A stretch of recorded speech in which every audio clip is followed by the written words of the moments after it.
في هذا الفيديو نستكشف كتاب أوامر الطاقة لجذب المال والثروة لنيوت كونديزي، وهو دليل تحولي يستعرض العلاقة المعقدة بين الطاقة والوفرة المالية.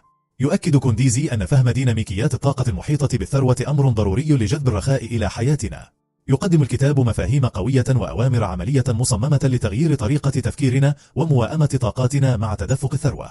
انضم إلينا بينما نناقش هذه المواضيع، ونقدم رؤى ممتعة ومفيدة لمساعدتك على تسخير قوة الطاقة في رحلتك المالية. القوة الطاقية والجذب. يعرف نيوت كونديزي في كتابه الطاقة الكونية بأنها القوة العالمية التي تربط جميع الكائنات الحية وتؤثر على واقعنا، خاصة في جذب الثروة. يؤكد أن تسخير هذه الطاقة أمر أساسي لتحقيق النجاح المالي. يتم تسليط الضوء على التفكير الإيجابي والنوايا كعناصر حاسمة، حيث إنها تشكل طاقتنا وتوائمها مع الوفرة. يشرح كونديزي أن الطاقة التي نرسلها إلى الكون من خلال أفكارنا ونوايانا تعود إلينا في النهاية، مما يخلق دورة من الجذب. من خلال فهم واستخدام الطاقة الكونية يمكن للأفراد تحسين قدرتهم بشكل كبير على جذب الثروة والرخاء. التصور الذهني والتأمل الطاقي. يوضح كونديزي في كتابه تقنيات قوية مثل التصور الذهني والتأمل الطاقي كأدوات فعالة لجذب المال. يصف التصور كطريقة لإنشاء صورة ذهنية واضحة للنتائج المالية المرغوبة، مما يساعد الأفراد على توضيح أهدافهم وتطلعاتهم. مع التأكيد على أهمية المواظبة على الممارسة اليومية، يشجع القراء على الممارسة بانتظام لتعزيز نواياهم. بالإضافة إلى ذلك، يقدم التأمل الطاقي كأداة قيمة لتحسين التركيز على الأهداف المالية، مما يسمح للممارسين بمواءمة طاقتهم مع الوفرة وتنمية عقلية تساعد على جذب الثروة والرخاء. الأوامر الطاقية والكتابة النشطة. يقدم كونديزي مفهوم أوامر الطاقة كعبارات تأكيدية قوية مصممة لجذب الطاقة المطلوبة وتحقيق الوفرة المالية. تعمل هذه الأوامر كعبارات مقصودة توائم طريقة تفكير الفرد مع الرخاء. يشدد على فعالية الكتابة اليومية في إعادة برمجة العقل الباطن، مما يسمح للأفراد باستيعاب أهدافهم وتعزيز معتقداتهم الإيجابية. تشمل أمثلة أوامر الطاقة عبارات مثل: أنا أجذب الثروة بسهولة والوفرة تتدفق إلي يوميا. من خلال مواظبة ممارسة الكتابة النشطة باستمرار، يمكن للقراء تغيير أنماط تفكيرهم وتعزيز قدرتهم على جذب النجاح المالي الذي يرغبون فيه. تعديل المعتقدات والبرمجة الذاتية. تعديل المعتقدات السلبية عن المال أمر ضروري لتحقيق النجاح المالي، حيث إن هذه المعتقدات غالبا ما تخلق حواجز ذهنية. تشمل المعتقدات السلبية الشائعة أفكارا مثل المال صعب المنال أو لا استحق الثروة، والتي يمكن أن تعيق التقدم. للتغلب على هذه القيود، يقترح كونديزي استبدال المعتقدات السلبية بتأكيدات إيجابية مثل: أنا استحق الوفرة والثروة تأتي إلي بسهولة.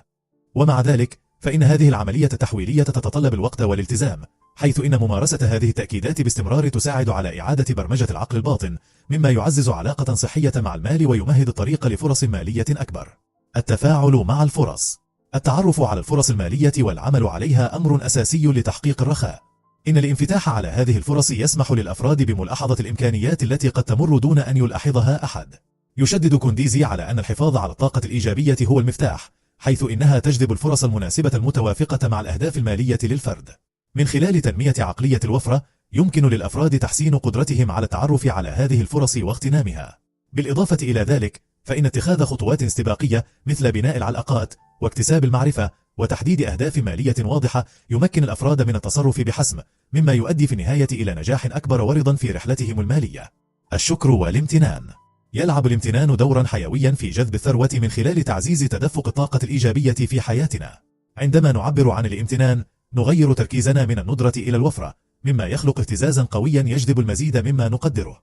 يوضح كونديزي أن الاعتراف المنتظم والاحتفال حتى بالبركات المالية الصغيرة يمكن أن يؤثر بشكل كبير على الوفرة المالية العامة. من خلال تنمية ممارسة الامتنان، يمكن للأفراد تعزيز عقلية ترحب بالرخاء.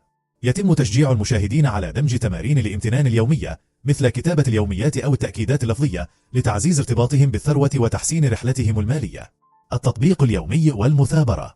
يشدد كونديزي على أن الجهد المستمر ضروري لمواءمة طاقة الفرد مع الوفرة المالية. إن دمج تقنيات مثل التصور والكتابة النشطة وتعديل المعتقدات المحددة يخلق إطارا قويا لتحقيق الرخاء. يعزز هذا النهج الشامل النوايا الإيجابية ويقوي العقل الباطن. من المهم الحفاظ على عقلية إيجابية حتى عندما لا تكون النتائج مرئية على الفور، حيث إن المثابرة في هذه الممارسات يمكن أن تؤدي إلى اختراقات كبيرة بمرور الوقت. إن تبني هذا الالتزام يمهد الطريق في النهاية لتحقيق النجاح المالي الدائم والرضا. شكرا لكم على استماعكم لهذا الملخص. إذا استمتعت بحلقة اليوم، يرجى الإعجاب والمشاركة والاشتراك في قناتنا. اقرأ لي كتابا من فضلك. إلى اللقاء في حلقة جديدة مع رحلة جديدة نحو المعرفة.